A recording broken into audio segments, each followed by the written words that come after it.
O que a santidade de Deus tem a ver com esgoto a céu aberto? Daqui a pouco a gente responde sobre isso. Mas antes eu queria falar com vocês sobre um filme brasileiro de 2007 chamado Saneamento Básico, o filme. Se você não viu, fica aqui a indicação de uma excelente comédia, muito bem produzida. Ela foi escrita e dirigida pelo Jorge Furtado, que inclusive aborda o tema do saneamento básico em outro filme, um curta-metragem, chamado Ilha das Flores, que sim, vale muito a pena ser visto. Então já fica aqui duas indicações. Ilha das Flores é um documentário sensacional, e esse filme, Saneamento Básico, que é uma comédia muito divertida. Aliás, esse filme é estrelado por atores excelentes, como Fernanda Torres, Wagner Moura, Lázaro Ramos, Camila Pitanga e outros sensacionais. E qual a história do filme? Nós estamos numa cidadezinha chamada Linha Cristal, uma cidade fictícia, na verdade um pequeno povoado que foi colonizado por descendentes italianos, que está na Serra Gaúcha. E esse povoado enfrenta um problema grave de saneamento básico, ou seja, falta de saneamento. Existe esgoto a céu aberto. É um risco para a comunidade, é um risco para as crianças, é um risco para todo mundo. Então eles decidem eleger uma comissão que vai junto à prefeitura para buscar informações sobre como resolver esse problema. Chegando lá, eles descobrem que não há verbas para nenhum tipo de obra de saneamento.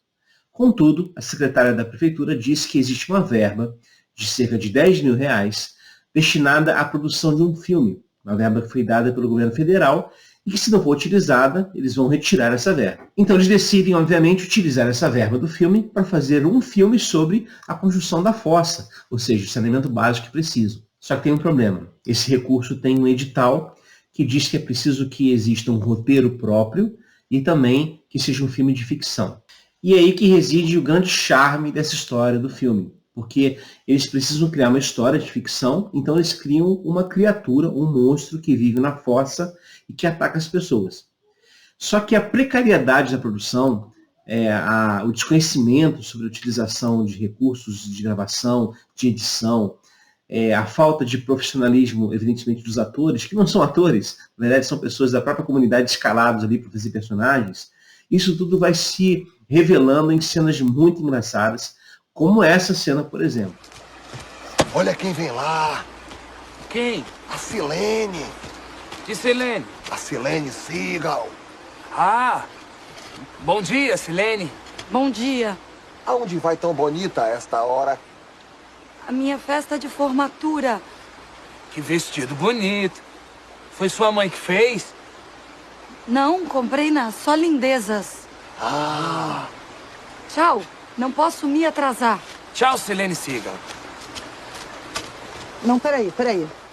Para, Fabrício, para. Que foi? Não, que eu achei tão esquisito ele falar o sobrenome dela agora, quando ela vai embora. Não é estranho, ninguém fala sobrenome. Quando for embora é só dizer tchau, Silene, não é melhor? Mas tu quer fazer tudo de novo só por causa disso?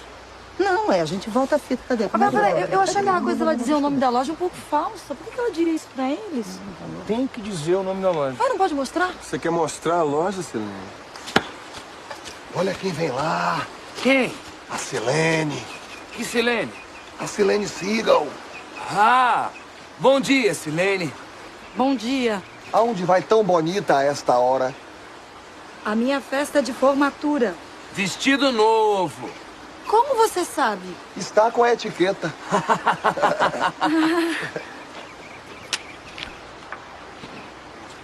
Obrigada. Vira, tá de cabeça pra baixo.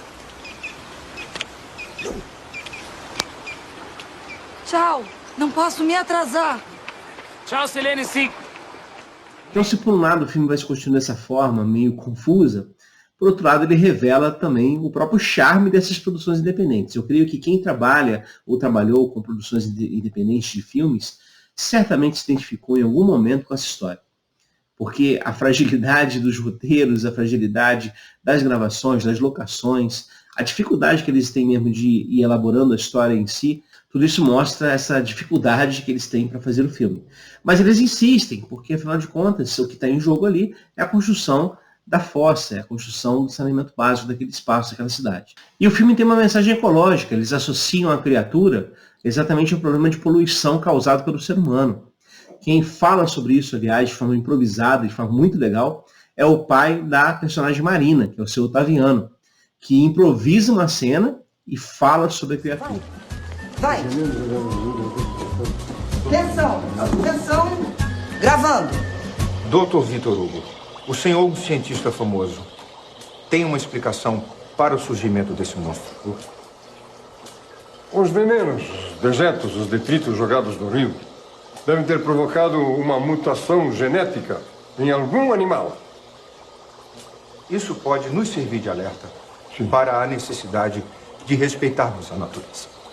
Certo. E o que o senhor acha que nós podemos fazer para destruir o monstro? Vamos matá-lo com fogo, com armas e com venenos. E aparecerão outros monstros ainda maiores, mais fortes. Nós mataremos com armas mais terríveis, venenos ainda mais poderosos. E assim sucessivamente, porque a natureza se defende criando anticorpos contra as nossas ações. E que outros monstros aparecerão mais fortes e mais fortes e mais fortes, até o dia em que aparecerá um monstro que não podemos matar. E nos matará a todos. E os monstros dominarão o mundo.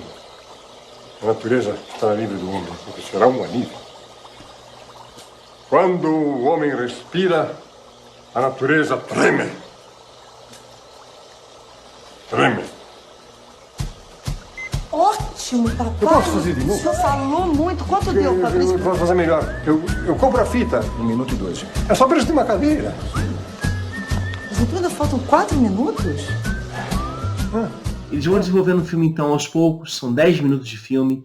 Então, eles precisam desenvolver cada cena com muito cuidado para que seja aproveitado o máximo possível da produção. Mas, aos poucos, o próprio filme vai se tornando algo valioso demais para eles. Especialmente quando eles levam para fazer uma edição final para o personagem do Lázaro Ramos, que é um editor. E ele fica encantado com o filme, ele fica apaixonado pelo filme. E ele decide, então, dar os seus últimos retoques no filme, gravar algumas cenas extras e fazer do filme uma experiência cinematográfica que vai atrair a atenção de outras pessoas. E realmente o que acontece? Quando eles mostram o filme para uma plateia formada por gente da prefeitura e também por estudantes de uma escola, eles revelam o filme, o aplauso que se segue é quase que imediato. O filme vira um hit instantâneo. Mas o que eu queria falar com vocês a partir desse filme e a partir da pergunta inicial que a gente fez aqui no vídeo? Bom, em primeiro lugar, é óbvio que esse filme revela ainda mais uma vez como a arte é capaz de salvar vidas, literalmente, simbolicamente. A arte é capaz de produzir espaços de reconstrução de mundos, inclusive fisicamente, ou seja, gestar recursos para que um saneamento básico seja realizado. É o que acontece aqui. É claro que, a princípio, eles querem apenas utilizar o recurso, fazendo qualquer filme para poupar o máximo e conseguir o recurso para a construção, mas depois eles investem tudo que tem. Inclusive o Joaquim, que é o personagem vivido pelo Wagner Moura, vende a sua moto para poder ter recursos para o final do filme, para apresentar uma música no final do filme, pagar os direitos autorais. E isso é bem interessante. A arte, de alguma maneira, tornou-se tão importante para aquelas pessoas que o filme em si tornou-se um elemento que trouxe um senso de realização para eles. E, ao mesmo tempo, gerou a possibilidade da reforma. Mas o tema desse vídeo aqui é saneamento básico, ou a falta dele. Ou seja, estamos falando aqui de lixo, estamos falando aqui de esgoto a céu aberto. Uma realidade que, infelizmente, no Brasil de hoje, a gente encontra ainda a exaustão. E por que isso acontece? Bom, eu não quero entrar aqui no mérito apenas da discussão política, econômica, social sobre isso, mas eu queria apresentar um dado teológico que nos ajudaria a refletir sobre isso e, quem sabe, a repensar nossas prioridades enquanto escolhas políticas que fazemos, para a tentativa de solucionar esse problema de uma vez por todas. E essa questão toda diz respeito a um texto bíblico que está no livro de Deuteronômio, no capítulo 23, que diz assim: também haverá um lugar fora do acampamento para onde vocês devem ir e fazer as suas necessidades. Tenham entre as suas armas uma pá, e quando alguém se abaixar fora do acampamento, cavará um buraco com a pá, e virando-se cobrirá as fezes com terra. Porque o Senhor, seu Deus, anda no meio do acampamento de vocês para livrá-los e para entregar os inimigos de vocês em suas mãos. Portanto, o acampamento de vocês deve ser santo, para que ele não veja em vocês coisa indecente e se afaste de vocês. Esse texto é muito peculiar. Esse texto está dizendo exatamente o que você está imaginando. Quando o israelita, o hebreu, iria fazer o número 2, iria fazer as suas necessidades, ele deveria então afastar-se do acampamento, sair do acampamento, ir para um lugar fora do acampamento, e lá realizar as suas necessidades fisiológicas, e não apenas isso, deveria então voltar-se e cobrir o que fez com a pá que fazia parte do equipamento. Isso significa dizer que ele precisaria pensar em saneamento básico. Isso significa dizer que esgoto a céu aberto naquela realidade era algo que a própria legislação estabelecia como incorreto. Mas eu quero chamar a atenção aqui para a razão para essa legislação existir, que é o que está no último versículo que lemos. Diz o texto que Deus anda no meio do acampamento e ele não pode ver coisa indecente, porque ele é santo. Então perceba, de alguma maneira, esgoto a céu aberto afeta a santidade divina. É o que diz o texto aqui. A falta de saneamento básico, de alguma maneira, afeta Deus, incomoda Deus. Por quê? Porque na perspectiva divina, o ser humano não foi feito para conviver com o esgoto a céu aberto. Na leitura de Deus, o ser humano não foi criado para estar junto de esgoto. E a santidade de Deus, revelada nesse texto, é de alguma maneira afetada quando essas questões acontecem. Dito de outra maneira, quando nós estamos adorando a Deus, santificando a Deus, celebrando a sua santidade, dificilmente passa pela nossa cabeça a ideia de um saneamento básico ser forma de louvar a Deus. E que a falta de um saneamento básico vá ofender a Deus, de tal maneira que ele vê uma coisa indecente em nós. Pois é exatamente isso que o texto está falando. Como eu disse, de alguma maneira, Deus se sente incomodado com essas situações. Então, se é assim, uma forma de santificarmos o nome de Deus é exatamente impedirmos que pessoas convivam ao lado de esgoto a céu aberto. Buscar políticas públicas que trabalhem essa questão, buscar políticas públicas que, de fato, se empenhem em impedir que esse tipo de coisa aconteça, que vejam as cidades e comunidades nas quais isso acontece e que gere reação contra isso. Essa postura é, na verdade, algo que agrada a Deus. Curiosamente, estamos aqui diante de um texto que fala de santidade, mas que não está se referindo a perspectivas celestes. Está se referindo ao chão da vida, literalmente ao chão da vida. Porque, na verdade, a perspectiva de Deus, segundo a tradição judaico-cristã, não é essa perspectiva de ser metafísica, de estar distante da própria raça humana, de estar lá separado num alto castelo celestial. Não. Deus caminha conosco. E essas injustiças praticadas contra o ser humano são injustiças que o afetam, que o afligem, que de alguma maneira se incomoda com isso. O texto diz, obviamente, de forma simbólica, de forma antropomórfica, mas estabelece uma questão importante, um dado teológico. Quando nós não nos preocupamos com o bem-estar das pessoas, em todos os sentidos, inclusive nesse de saneamento básico, nós estamos ignorando que Deus se incomoda com isso. E nós corremos o risco de Deus ver em nós coisa indecente e se afaste de nós. Portanto, sigamos aqui o conselho tanto do Deuteronômio, quanto também do filme Saneamento Básico.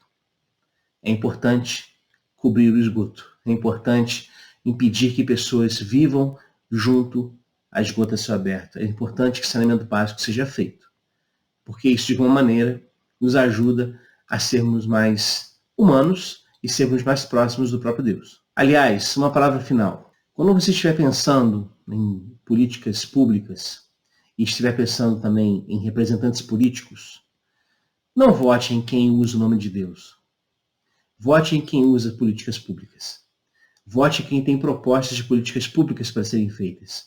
Porque, normalmente, quem usa o nome de Deus por questões partidárias não tem nada a ver com Deus e muito menos nada a ver com políticas públicas que geram saúde, educação, trabalho e saneamento básico para as pessoas. Portanto, observe bem as pessoas que você está votando e analise com muito cuidado, com muito critério, para que você possa fazer o melhor papel como cidadão. Então é isso, pessoal. Muito obrigado pela presença de vocês, pela atenção de vocês, pelos comentários que são feitos aqui no canal. Obrigado mesmo. Eu espero que a gente possa se ver muitas e muitas vezes aqui no canal. E se você gostou do vídeo, curta, compartilhe o conteúdo, inscreva-se aqui no canal se não é inscrito ainda, e a gente se vê no próximo vídeo. Um abraço e até lá.